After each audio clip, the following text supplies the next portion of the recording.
I hadn't had anything to do with pop management of pop artists before that day that I went down to the Cavern Club and heard the Beatles playing. And this was quite a new world, really, for me. I was amazed by this sort of dark, smoky, dank atmosphere, this beat music playing away. And the Beatles were then just four lads on that rather dimly lit stage, somewhat ill-clad, and the presentation was, well, left a little to be desired as far as I was concerned. But amongst all that, something tremendous came over.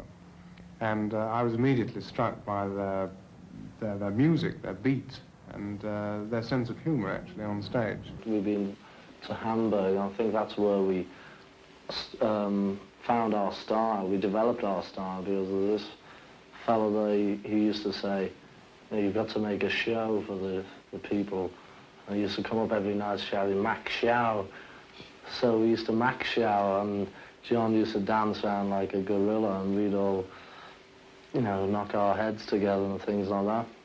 Anyway, we got back to Liverpool, and all the groups there were doing this sort of shadows type of stuff. And we came back, leather jackets and jeans and funny hair, macking Xiao, which went down quite well. We just bought leather jackets, not for the group. One person bought one, I can't remember, and then we all liked them, so it ended up we're all on stage with them. And we'd always worn jeans because we didn't have anything else at the time. Yeah. And then we went back to Liverpool and got quite a few bookings. You know, they all thought we were German. You know, we had builders from Hamburg, and they all said, "You speak good English," you know, things like that. So we went back to Germany, and we had a bit more money the second time. So we bought leather pants, and we looked like four Gene Vincents, only a bit younger, I think.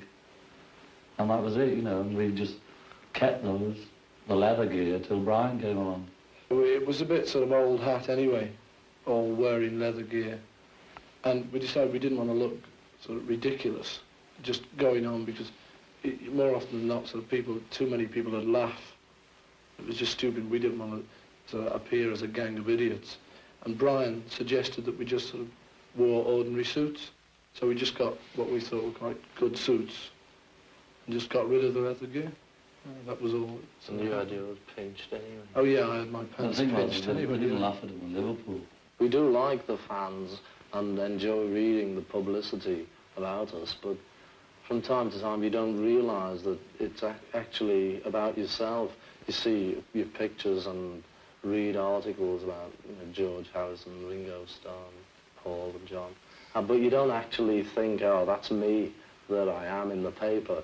It's funny, it's just as though it's a different person. When we go home, you know, we go in early in the morning when we finish the job, and the kids, you know, they don't know you at home. But if they find out, well, where I live, they get the drums out, you know, and beat it out, because it's a play street, and, you know, there's no traffic or nothing bothering them. And once, when the boys came for me, they popped in to see me mum and my dad, you know.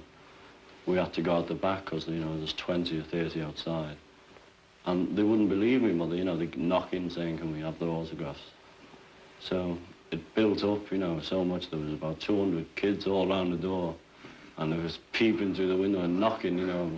In the end, my mother was ill, you know, she was terrified out of her life, just all these kids and boys and girls and that, you know. They send us a lot of jelly babies and chocolates and things like that, because somebody wrote in one of the papers about presents and things that we had given to us, and John said he got some jelly babies, and I ate them.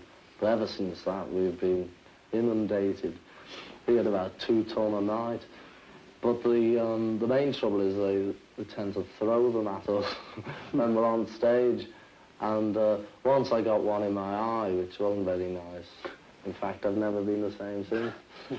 It all sounds complaining, you know, we're not. We're just putting the point is that, you know, it affects your home more than it does yourself, you know, because you know what to expect.